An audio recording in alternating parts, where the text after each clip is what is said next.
Bonjour à tous. Dans cette vidéo, nous allons travailler sur l'agrandissement et la réduction et nous allons commencer avec la définition. Alors, agrandir ou réduire une figure, c'est construire une figure qui a la même forme, mais dont toutes les longueurs de la figure de départ sont multipliées par un nombre k strictement positif. Alors, il faut que le nombre par lequel on multiplie soit strictement positif, parce que sinon on obtiendrait des longueurs négatives, ce qui n'est pas possible, donc évidemment on multiplie toujours par un nombre qui est positif. Alors, ce nombre par lequel on multiplie toutes les longueurs de la figure de départ, c'est ce qu'on appelle le rapport d'agrandissement ou de réduction.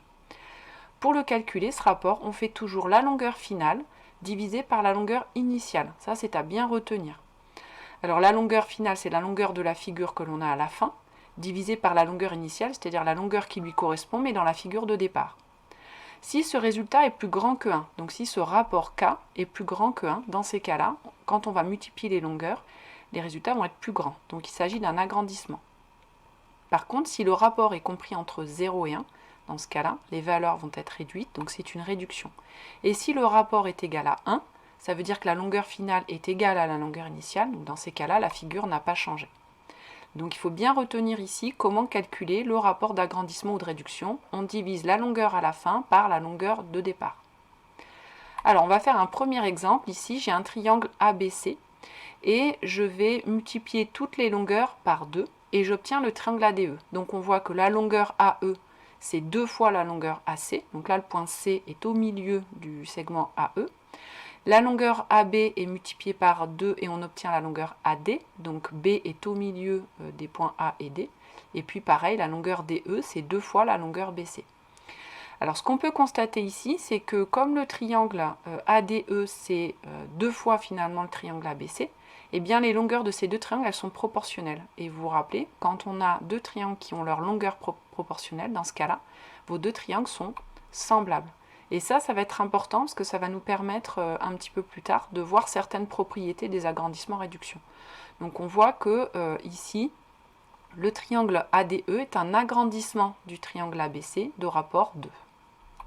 Alors un autre exemple, on part d'un carré, un carré ABCD, et on va multiplier les longueurs de ce carré par 3, et on obtient un nouveau carré AKLM, qui est donc 3 fois plus grand que le triangle ABCD. Donc ici, on a un agrandissement, on dit que AKLM est un agrandissement de ABCD de rapport 3. Donc c'est bien un agrandissement, il est plus grand à la fin, et de rapport 3 parce que les longueurs du carré AKLM sont 3 fois plus grandes que celles du carré ABCD. Donc dans ce sens-là, effectivement, c'est un agrandissement. Mais on aurait pu dire le contraire, on aurait pu dire que ABCD, c'est une réduction du grand carré. Et ici, de rapport 1 tiers. Alors pourquoi 1 tiers? On pourrait dire que les longueurs du grand carré sont divisées par 3, et donc on obtient celle du petit, mais je vous rappelle, divisé par 3, c'est multiplié par 1 tiers. C'est pour ça qu'ici le rapport c'est 1 tiers. Ça vient de la propriété de ce que vous avez déjà vu avec les divisions de fractions.